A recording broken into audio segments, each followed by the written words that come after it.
Hello there, and welcome to some vintage map clear action. Yes, that is the perfect name for it.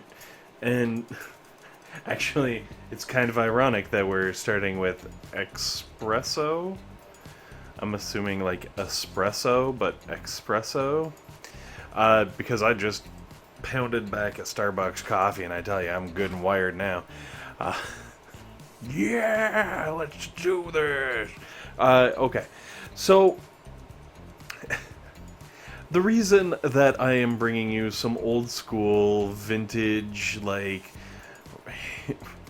tank medic, happy fun time attacks is because I was kind of cleaning things up, doing a little winter cleaning on the old computer, and various drives and whatnot, and I found some old footage that obviously is here, and I was like, oh man, I don't even remember recording this. And like, I know that it's old because the file format that I was recording in is like crazy old. um, I've changed, a lot of stuff behind the scenes that maybe might not necessarily see like immediately in the video, but make either my life easier or make things go quicker or whatever.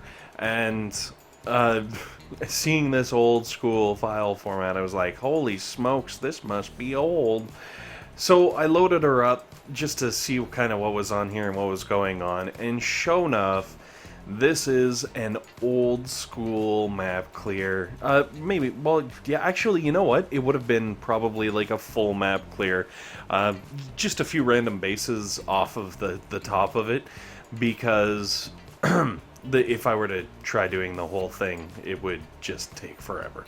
And so I carved out a few attacks because they were fun, and while I was going through and editing and doing everything, I realized, holy smokes, like, not only is this some old school vintage beard, this is actually my HQ21 upgrade map clear.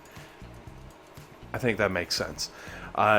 Where the map clear that I'm doing is... Sorry, timeout. Dirk Diggler? Really? Speaking of old vintage beard, well, okay, maybe it's not beard in his case. If you don't know who Dirk Diggler is, I'm sure Google can do something about it. Just don't do it while you're, at work or school. I don't know if you can get in trouble for that sort of thing. Moving on.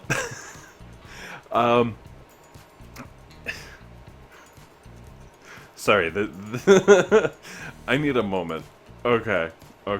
So yeah, this is my map clear for HQ21. So I was HQ20 at this time. I can't remember when you can upgrade to 21, but I would be that XP level because really, after HQ20, instead of like rushing to try and get the HQ upgraded as like or get as many things upgraded before I do the HQ upgrade, which is how most of my Boom Beach time was spent. Like I would start upgrading things, and I would start upgrading the same things, and then I'd have to like try getting as much done before I move on to the next HQ upgrade, because once I did that HQ upgrade, then I'd have to start re-upgrading, like Armory, obviously, always first, and then, like working my way through my list of things. So sometimes stuff didn't get upgraded because it was just like, nope, not enough XP, or too much XPs? I'm ready for the next HQ upgrade, let's do this. Bam. It was after HQ20 where it kind of switched, and instead of going that way, it was more like, okay, I now have to upgrade extra things in order to get enough XP so that I can upgrade to HQ21. And so I, excuse me, I remember, being fully ready for HQ20. Wow. See, that shows you how old and vintage this is. So, okay, alright. Also, timeout. Phil? Really? Apparently Phil has been playing this game forever. Go Phil. Good to see. This is some low-level Phil.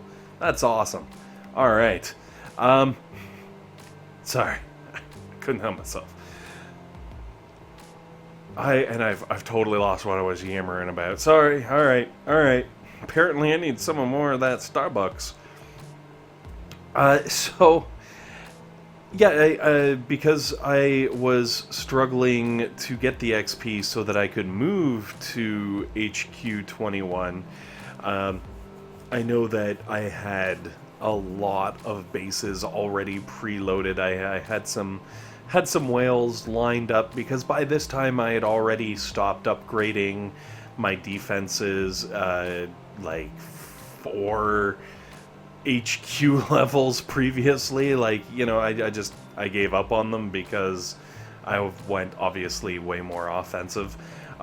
Also, Phil rocking the high level boom cannons. These are the like highest level boom cannons I've seen yet through this footage. I'm just paying attention to it now because I was also kind of thinking, like, looking at the footage and looking at the layouts of the bases, the layouts of these bases are freaking amazing. Like, I wish I could find bases with these layouts, because they're so easy to smoke around, or, you know, you can do this or you can do that, and, like, it's just, like, it's so easy. Not just because of the level of the defenses that you're, like, dealing with, but the types of bases that are being, like, dropped. Like, the Phil here actually has probably one of the better bases that we've seen, but you know, some of them are pretty crazy. Like the first one there, where I just went around the right and looped around the back and then whacked the dude on the side. Like, you'd never find that anymore. Okay, another perfect example, like 2 rows of non-defensive buildings in front of all the defenses. Like, my gorsh, I wish I could just drop grenadiers on this beach. No medics or anything, just grenadiers, because honestly that's all you'd need. It would just absolutely shred this entire base. It's crazy. Like, why can't I stumble across some bases like that? So yeah, also Rescue Ranger. I like that. Rescue Ranger, like, I don't know if anyone out there remembers Chip and Dale's Rescue Rangers. I don't know, maybe that... No, it was a Disney thing, right? So it wouldn't be, like, a Canadian thing. It's like when we talk about, you know, weird old kids shows and people from around the world are like, what the heck are you talking about? Like, Jesus. We're like, come on, beachcombers? Guys, beachcombers. It was just... you know, one of those Canadian shows, I guess. But anyways, Chippendale's Rescue Rangers, right here. Awesome. Taking the Rescue Rangers down, which is kind of weird, but that's okay. We'll get over it. You know, chipmunks need to learn their place. That's what I tell myself anyways. So, yeah, it's just... I've been having a lot of fun looking at, like, you know, the old layouts, the old, like, things going on. I was running around, you know, a lot of the footage that got cut out, like, looking at different bases and how much loot you would get from those bases and what was going on in the task force and stuff like that. It was a nice little flashback, so I really enjoyed stumbling across this. Plus, now I can use this footage and then delete it and, you know, save myself, like, so many gigs. All of the gigs. Yeah, there was a lot of usage going on here. We'll leave it at that. And of course, Omega C. I don't know if that's related to Omega C, the letter. I don't even know if Omega... Wait, what is it? Omega fatty acids, right? Vitamin C? I don't know. It's all those vitamin supplements that everybody takes and does and whatnot. I don't know how that works, but Omega C right here. I guess it's like fish infused oranges. Well, actually, no, I take that back. No one wants that. Also, this is really another one of those layouts that I would love to stumble into nowadays. Like, there's one boom cannon, maybe two boom cannons that we really got to worry about, and just like a mountain of non-defensive buildings wide open for the pickings, and it costs like 3 smokes. That's freaking fantastic. I love it. Anyways, guys, this is gonna wrap things up for today. I guess tomorrow, well, depending on when I release this, soon there will be a Hammerman. And thanks very much, guys, for watching. Hopefully this has been helpful. Hopefully it's been entertaining. Hopefully it's been an interesting little throwback to, like, back in the day of Boom Beach. And most importantly, hopefully you guys have a fantastic day.